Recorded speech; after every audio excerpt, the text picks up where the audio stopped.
नमः संस्कृताय। आज हम कवि के रूप पढ़ेंगे। संस्कृत संज्ञा विचार 7 है। ईकारांत शब्द है ये। ईकारांत कहते हैं जिस शब्द के अंत में ई हो उसको ईकारांत, बड़ी ई हो तो ईकारांत कहते हैं। तो विभक्ति प्रथमा, संबोधन द्वितीया, तृतीया, चतुर्थी, पंचमी, षष्ठी और सप्तमी। तो पहले प्रथमा हम पढ़ेंगे। कवि एक वचन का रूप है ये प्रथमा विभक्ति, और द्विवचन का कवि, बहुवचन का कवय। अब द्वितीया को लेते हैं। कविम, कवि, कवीन। अब तृतीया को लेते हैं। कविना,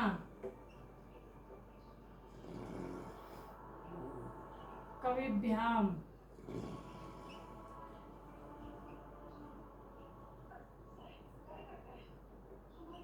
कविभिः।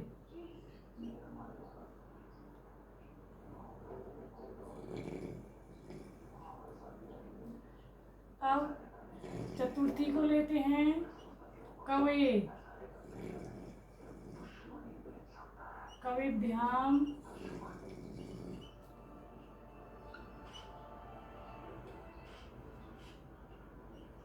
कविभ्यः। कविभ्य बनाएगा। अब पंचमी में कवि, कविभ्याम,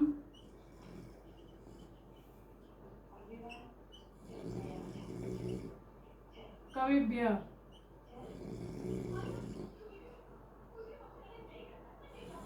अब षष्ठी को लेंगे। कवे, कव्यो, कवीनाम।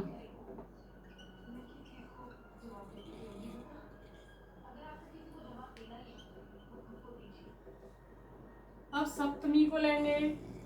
कवऊ,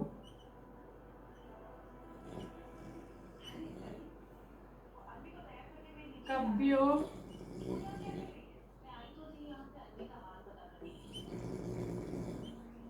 कविषु।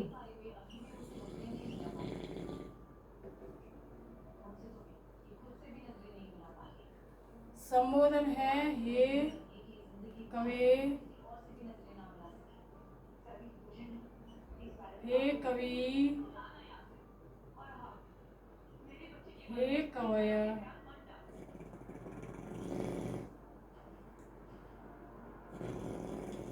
तो ये 7 विभक्तियां हैं, और जो अष्टमी विभक्ति है संबोधन, वो प्रथमा विभक्ति में प्रयुक्त होती है। अगर याद करने की ट्रिक पूछी जाए तो इस तरह से पहले करो कि देखो ये दोनों एक से हैं, ये अलग है, ये अलग है, ये अलग है, ये अलग है। कवे, कवे, कविम, कवीना, कवे, कवे, कवे, कवो, इस तरह से याद कर सकते हैं। और द्विवचन में कवि, कवि, कवि, ये तीनों एक जैसे हैं, और ये तीनों एक जैसे हैं, और ये दोनों एक जैसे हैं। इधर से लेंगे तो ये दोनों एक से हैं, ये दोनों एक जैसे हैं, ये सारे अलग हैं। तो इस तरह से याद कर सकते हैं। और इस तरह से ही कवि, कवि, कवय, कविम, कवि, कवीन, कविना, कविभ्याम, कविभि, कवे, कविभ्याम, कविभ्य, कवे, कविभ्याम, कविभ्य, कवे, कवयो, कवीनाम, कवौ, कव्यो, कविषु, इस तरह से भी याद कर सकते हैं। अधिकतर पेपरों में इस ये वाला शब्द अधिक आता है, ये वाला रूप बहुत आता है, ये वाला बहुत आता है, ये वाला भी आता है, ये वाला दे देते हैं, ये वाला दे देते हैं, ये वाला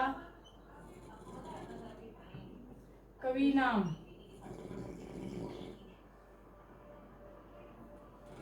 ये भी दे देते हैं,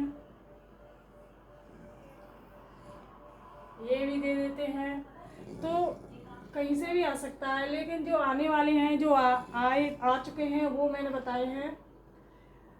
और हरे अमोने जे आदि शब्द हैं, तो वो भी कब के रूप की तरह चलेंगे, जैसे कि हरे मोने, ऋषि, कपि, यति, विधि। यति कहते हैं देवी दुर्गा, और विरंची, विधि, ये दोनों ब्रह्मा को कहते हैं। जलद सागर को कहते हैं, गिर पर्वत को सत्य अश्व को कहते हैं, रवि सूर्य को कहते हैं, बहिन अग्नि को कहते हैं। आदि और व्याधि, आदि होती है मानसिक पीड़ा, व्याध होती है शारीरिक पीड़ा, जैसे कि कोढ़ है। समाधि कहते हैं एकाग्र चित्त से ब्रह्म को चिंतन करना, उसको कहते थे। सारे ई कारांत शब्द हैं, तो वो कवि की तरह चलेंगे ये सारे। तो ये बाबूराम